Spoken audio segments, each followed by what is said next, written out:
இன்னைக்கு இயேசு கிறிஸ்து சிலுவையில் பேசின அதனுடைய 4ஆம் வார்த்தையை தியானிக்க போகிறோம். அது என்னன்னு சொன்னா மத்திய 27ஆம் அதிகாரத்துல 46 போடப்பட்டிருந்து, இயேசு ஏலி ஏலி லாம சபக்தரே என்று மிகுந்த சத்தமிட்டு கூப்பிட்டார். அதுக்கு என் தேவனே ஏன் என்னை கைவிட்டு.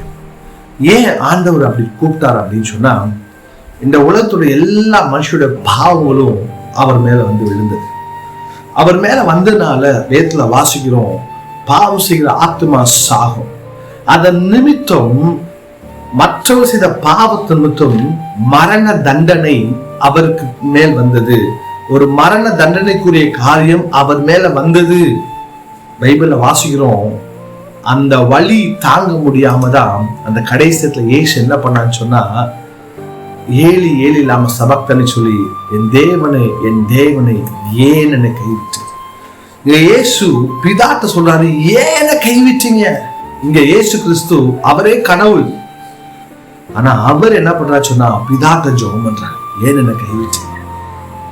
இது எதை குறிக்குது அப்படின்னு சொன்னா, இயேசு கிறிஸ்து கடைசி வரையும் பிதாவின் சித்தத்தை சார்ந்திருந்தார், அல்லது பிதாவின் அடிச்சுபடியில் நடந்தார்.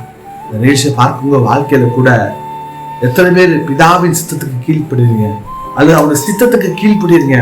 உங்க வாழ்க்கை கீழ்ப்படியாம இருக்கா, உலகத்தோடு ஒட்டி இருக்கா? நீங்க ஆண்டவர் சொல்லுங்க, ஆண்டவரே இதுவரை உலகத்தோடு ஒட்டி இருந்தேன், அதெல்லாம் விட்டுட்டு உங்களுடைய சித்தத்துக்கு கீழ்ப்படிந்தேன். நீர் என்ற வாழ்க்கையில என்னை குறிச்சு என்ன சித்தம் வைத்திருக்கிறீரோ அதுக்கு நான் அர்ப்பணிக்கிறேன்னு சொல்லி ஆண்டவர் சமூகத்தை நீங்க அர்ப்பணிச்சு பாருங்க.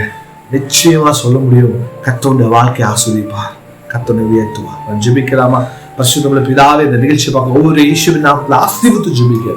ஆண்டவர் உங்களுடைய சித்தத்துக்கு கீழ்ப்படிந்து வாழ உதவி செய்யப்பா, ஆசீர்வதிங்கப்பா. இது ஒரு நான் கீழ்ப்படியாம வாழ்ந்துட்டு போனா அந்த வாழ்க்கையெல்லாம் மன்னிக்கும்படி ஜெபிக்க அற்புதத்தை காணச்சு. இயேசுவின் நாமத்தில் பிதாவே, ஆமென்.